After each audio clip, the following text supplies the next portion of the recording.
Hari ini kami akan melakukan pembentangan tugasan 2 iaitu analisis semantik inkuisitif dalam simpulan bahasa. Berikut merupakan alih-alih dalam kumpulan kami. Pengenalan. Semantik merupakan satu daripada cabang ilmu linguistik yang memfokuskan kepada pengajian makna. Semantik juga merupakan satu bidang ilmu yang mengkaji makna perkataan dan ayat dalam bahasa. Jalaluddin 2014 dalam bukunya Semantik dan Akar Budi Melayu membahagikan analisis semantik kepada 3 iaitu semantik skrip yang merujuk kepada tafsiran makna berdasarkan pemerhatian dan dokumen secara preskriptif. Yang kedua ialah semantik resonan iaitu tafsiran makna berdasarkan data, teori dan kognitif. Yang ketiga ialah semantik inkuisitif. Semantik inkuisitif merujuk kepada satu pendekatan yang digunakan untuk menganalisis makna peribahasa menggunakan teori semantik. Semantik juga merujuk kepada suatu proses yang berlaku bagi mendalami makna yang tersirat di sebalik ungkapan peribahasa yang akan memberi pemahaman kepada falsafah dan akar budi Melayu. Kajian yang melibatkan skrip, data, teori dan koneksi, bahasa, budaya, falsafah dan akar budi penuturnya yang boleh mencerminkan pemikiran masyarakat Melayu. Yang seterusnya ialah simpulan bahasa. Simpulan bahasa merujuk kepada ungkapan yang lazimnya terdiri daripada rangkaian perkataan-perkataan ringkas yang mempunyai susun atur khusus yang membawa maksud yang tersirat. Simpulan bahasa juga merujuk kepada sebuah ungkapan atau frasa yang terdiri daripada 2 atau lebih kata yang artinya sama sekali berbeza dengan erti kata yang membentuknya. Simpulan bahasa juga merujuk kepada ungkapan yang terdiri daripada 1 atau lebih morfem yang tidak dapat diterjemahkan secara terpisah, melainkan sebagai satu kesatuan yang utuh. Jadi seterusnya ialah objektif kajian. Kumpulan kami memilih 2 objektif kajian iaitu yang pertama, mengenal pasti unsur tersurat dan tersirat dalam simpulan bahasa. Seterusnya yang kedua, menghuraikan bahasa, budaya serta cara pandangan masyarakat tentang simpulan bahasa. Metodologi kajian. Kajian ini menggunakan kaedah perpustakaan, iaitu di mana pekaji telah mengumpulkan maklumat melalui pelbagai bahan rujukan seperti buku, artikel dan jurnal yang telah ditulis oleh tokoh-tokoh yang hebat. Dan seterusnya, pekaji juga menggunakan kaedah kualitatif, di mana pekaji telah merujuk teks yang sudah tersedia dengan menggunakan data-data daripada sumber internet untuk mencari definisi simpulan bahasa untuk dijadikan data kepada kajian ini. Analisis data simpulan bahasa pertama yang kami pilih ialah mata keranjang. Dalam analisis tahap pertama iaitu semantik skrip, simpulan bahasa mata keranjang didefinisikan sebagai seorang lelaki yang suka melihat perempuan. Dalam analisis tahap 2 iaitu semantik resonance, umum mengetahui bahawa mata didefinisikan sebagai alat untuk melihat yang ada pada manusia atau binatang dan juga merupakan panca indera untuk melihat walaupun terdapat makna lainnya iaitu bahagian yang tajam pada alat pemotong. Manakala, keranjang pula membawa maksud bakul besar yang dianyam kasar-kasar. Namun, simpulan bahasa mata keranjang pula bermaksud sangat berkeinginan kepada seorang perempuan.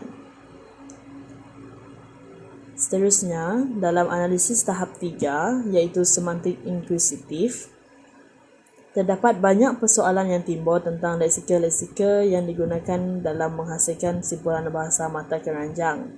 Contoh persoalan-persoalan yang timbul ialah kenapa mata dan kenapa keranjang yang digunakan untuk menghasilkan simpulan bahasa tersebut. Jadi, apa kaitan mata dan keranjang dalam membentuk simpulan bahasa mata keranjang? Jadi seperti yang telah dinyatakan tentang persoalan dalam analisis semantik inkuisitif mengenai simpulan bahasa mata keranjang, iaitu kenapa mata digunakan untuk menghasilkan simpulan bahasa tersebut, kerana mata merupakan salah satu panca indera yang digunakan untuk melihat. Orang lama dahulu sering menggunakan panca indera yang sesuai dengan konteks dan maksud simpulan bahasa. Menurutku, mata bukan sahaja membawa makna melihat tetapi juga perasaan seseorang. Jadi dalam simpulan bahasa ni, Mata sangat penting dalam penghasilan simpulan bahasa kerana seorang lelaki akan menggunakan mata untuk melihat para wanita. Okey, seterusnya ialah persoalan yang turut diajukan iaitu kenapa keranjang digunakan untuk menghasilkan simpulan bahasa ini. Seperti yang kita tahu, keranjang merupakan bakul yang besar yang digunakan untuk menyimpan bekalan makanan, sayur-sayuran dan barangan. Namun dalam konteks ni, sebenarnya keranjang tu merupakan keranjang, di mana ranjang membawa maksud tempat tidur atau katil dalam Kamus Dewan Bahasa dan Pustaka. Oleh itu, keranjang membawa maksud menuju ke tempat tidur. Jadi, simpulan bahasa mata keranjang membawa maksud fikiran seseorang lelaki yang melihat wanita sehingga membawa fikiran tersebut ke tempat tidur. Seterusnya, saya akan membentangkan simpulan bahasa yang kedua iaitu buah tangan. Dalam analisis semantik skrip, buah tangan merujuk kepada hasil pekerjaan barang yang dibawa dari perjalanan ataupun oleh-oleh. Dalam semantik resonan pula, saya akan mengaitkan simpulan bahasa ini dengan data korpus, iaitu apa kata anda pula sebagai tetamu membawa buah tangan untuk tuan rumah bagi sama-sama memeriahkan sambutan Aidilfitri. Berdasarkan data korpus di atas, penggunaan simpulan bahasa buah tangan jelas membawa maksud hadiah ataupun oleh-oleh. Frasa buah tangan di atas merujuk pada sesuatu barang yang akan dibawa ketika mengunjungi seseorang semasa sambutan Aidilfitri. Buah tangan yang dinyatakan pada ayat di atas akan diserahkan atau diberikan kepada tuan rumah semasa seseorang itu mengunjungi seseorang. Oleh itu, buah tangan dapat memberikan makna sesuatu hasil dan pemberian pengunjung kepada tuan rumah. Dalam analisis tahap ketiga iaitu semantik inkuisitif, banyak persoalan yang akan timbul terhadap simpulan bahasa ini iaitu kenapa buah digunakan dan kenapa tangan digunakan. Perkataan buah dan tangan digabungkan untuk membentuk satu simpulan bahasa dan buah sering dikaitkan dengan tangan adalah kerana masyarakat Melayu pada zaman dahulu dipengaruhi oleh agama Islam, di mana agama Islam banyak menyebut kaitan antara tangan dalam menyampaikan syariat, dalam bersedekah ataupun memberikan hadiah. Oleh itu, mereka sering mengaitkan perkataan buah dengan tangan. Buah juga dijadikan sebagai hadiah kepada orang sakit apabila mereka melawat orang tersebut kerana buah mempunyai banyak khasiat. Secara saintifiknya, khasiat yang terdapat pada buah dilihat menjadi justifikasi buah sebagai hadiah ketika melawat orang sakit pada zaman dahulu, dan tangan pula dijadikan sebagai konteks iaitu tangan yang memberi. Simpulan bahasa otak udang. Pada analisis tahap 1 semantik skripsi, simpulan bahasa otak udang membawa maksud sebuah perilaku atau pemikiran yang bodoh atau secara bahasa halusnya orang yang kurang cerdik. Dan pada analisis tahap kedua iaitu semantik resonance, kebanyakan metafora udang dalam kedua-dua bahasa diterka berdasarkan bentuk tubuhnya yang kecil dan melingkar yang disebut tahi terletak di kepala sehingga diasosiasikan dengan kebodohan. Dalam bahasa Indonesia, otak undang membawa maksud bodoh. Kenyataan ini diperoleh dalam jurnal DBP yang ditulis oleh Mary Lapasau dan Akbar Othman. Dalam jurnalnya menyinggung tentang undang yang disamakan dengan sifat kebodohan. Menurut dapatan kajian beliau, otak udang dalam bahasa Indonesia juga membawa makna seseorang yang kurang cerdik atau bodoh. Pada tahap analisis tahap ketiga, semantik inkuisitif. Otak digunakan dalam simpulan bahasa otak udang kerana berdasarkan eksperimen yang telah dijalankan oleh Roger pada tahun 1965, otak terbahagi kepada dua hemisfera, hemisfera kiri dan hemisfera kanan. Kedua-dua pasangan otak ini mempunyai perbezaan dari segi saiz, bentuk dan fungsi. Walaupun begitu, kedua-dua bahagian otak ini berinteraksi bagi memaksimalkan fungsi otak. Dari segi semantiknya pula, otak sering dikaitkan dengan fikiran, akal, benak dan minda manusia yang berupaya mengawal perasaan dan boleh berfikir dengan baik. Udang pula digunakan dalam simpulan bahasa otak udang kerana udang dikatakan mempunyai sifat yang pelik, iaitu menyatinjakan tahi atau najisnya di dalam kepalanya sendiri. Menurut Kamus Dewan edisi keempat, najis merupakan hampas makanan yang dikeluarkan oleh usus sesuatu organisme. Najis atau tahi juga mempunyai makna lain, yaitu sesuatu yang kotor dan menjijikkan. Dengan sifat udang yang menyimpan najisnya sendiri di kepalanya, yang berdekatan dengan otaknya, secara tidak langsung menyifatkan najis yang kotor mempengaruhi otak yang berfungsi untuk berfikiran jernih. Assalamualaikum, nama saya Nazri Zulkarnain bin Abdullah dan saya akan membentangkan tentang simpulan bahasa hati batu. Analisis tahap yang pertama yaitu semantik skrip. Simpulan bahasa bagi hati batu membawa maksud seseorang yang tidak mahu mengikut nasihat dan mempunyai azam yang kuat. Manakala analisis tahap kedua pula ialah semantik resonan. Simpulan bahasa hati batu dalam rangkap lagu itu menggambarkan kisah seseorang lelaki yang berusaha meluluhkan kerasnya hati seseorang perempuan seperti batu. Analisis tahap yang ketiga pula ialah semantik inkusitif. Hati berasal daripada perkataan bahasa Arab iaitu kalbun yang bermaksud jantung. Kenapa hati yang digunakan untuk membuat simpulan bahasa hati batu? Masyarakat Melayu mengaitkan perkataan hati terhadap perasaan individu karena perasaan yang dibawa untuk menerjemah sesuatu ujaran atau perlakuan adalah melalui hati. Begitu juga dengan sebaliknya, kenapa hati dikaitkan dengan batu untuk membuat simpulan bahasa hati batu.